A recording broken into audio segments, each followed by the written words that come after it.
Angora sleeps, Angora takes what Angora keeps. All is left holding breath, wondering what will be tomorrow.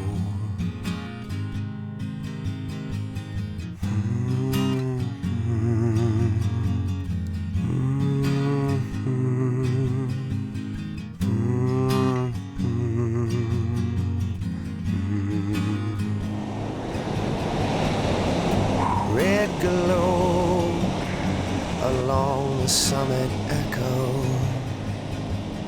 and all is changed along the shore. Evacuation orders given to the people. Take what you can, 'cause you must go. What do? Hold your hands up high. Close your eyes and realize, what do you say? Say your prayers and send your love, care of Angora, Angora. Another day, another night, another wind blows, another fight, and all is left holding breath, wondering what will come tomorrow. What do? Hold your neighbor's hand up high. Where do we go? Close your eyes and realize, what do we say? Say your prayers and send your love, care of Angora, Angora, yeah.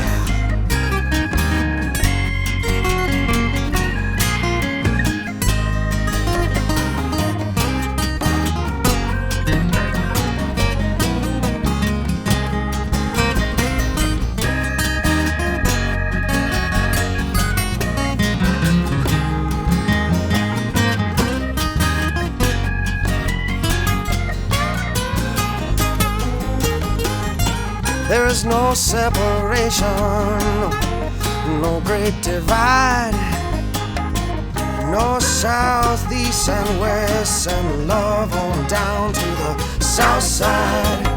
It's time to hug your neighbor now and sing this song, 'cause we're just one big family, living the dream in Lake Tahoe, yeah. Rise above Angora, yeah. Rise above Angora.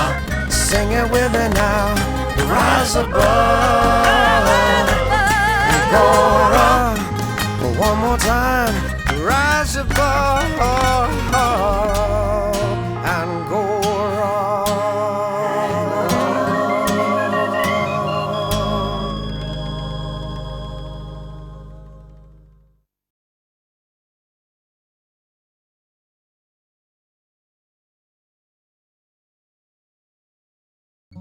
This county is a beautiful place, isn't it?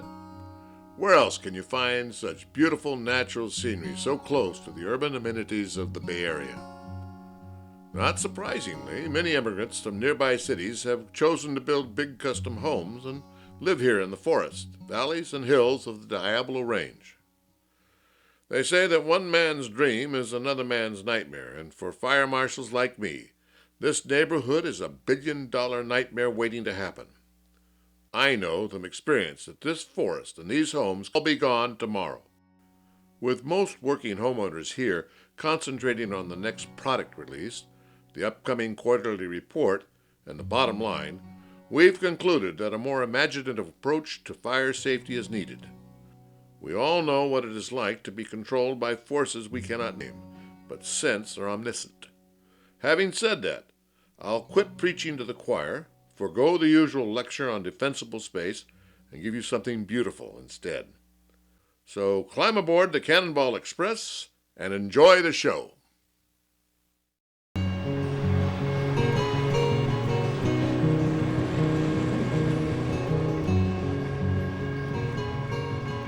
What was that?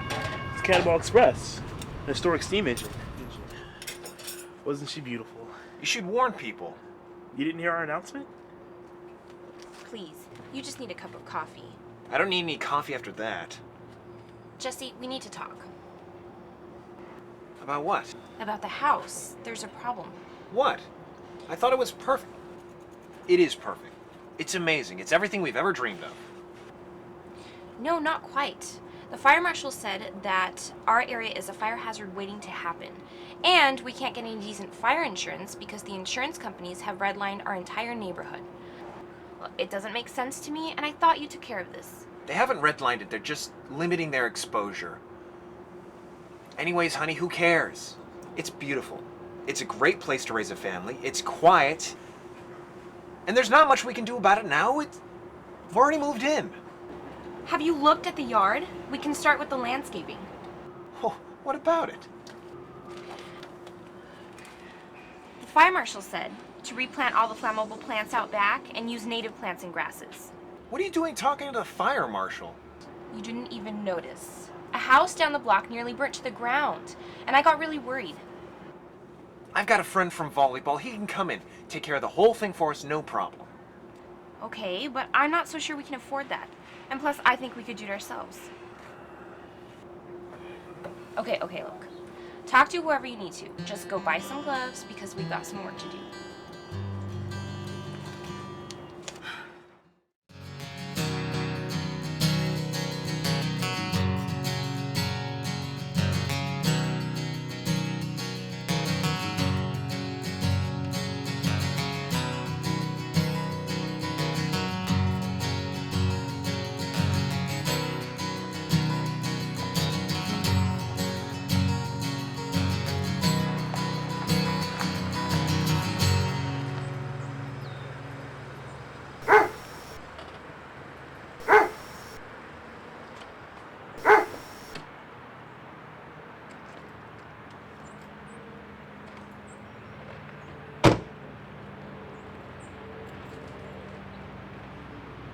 Theo!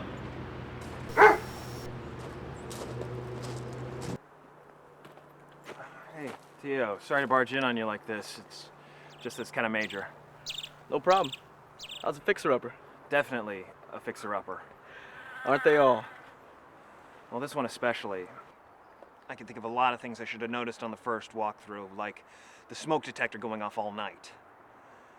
Anyways, Helen wants to take care of the painting because she's artistic, so she wants me to handle the landscaping, only I don't know the first thing about yard work. The weeds are 3 feet high, and now she's nagging me about the fire danger.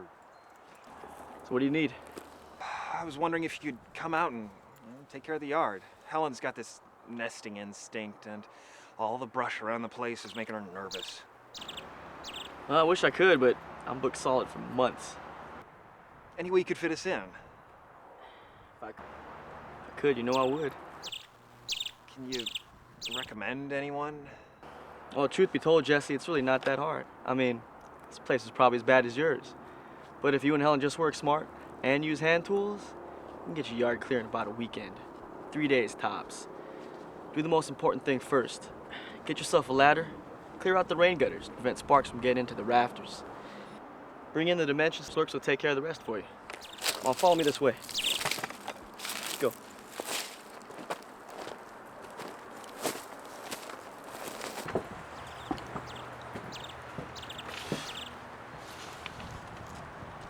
Makes me tired just looking at it.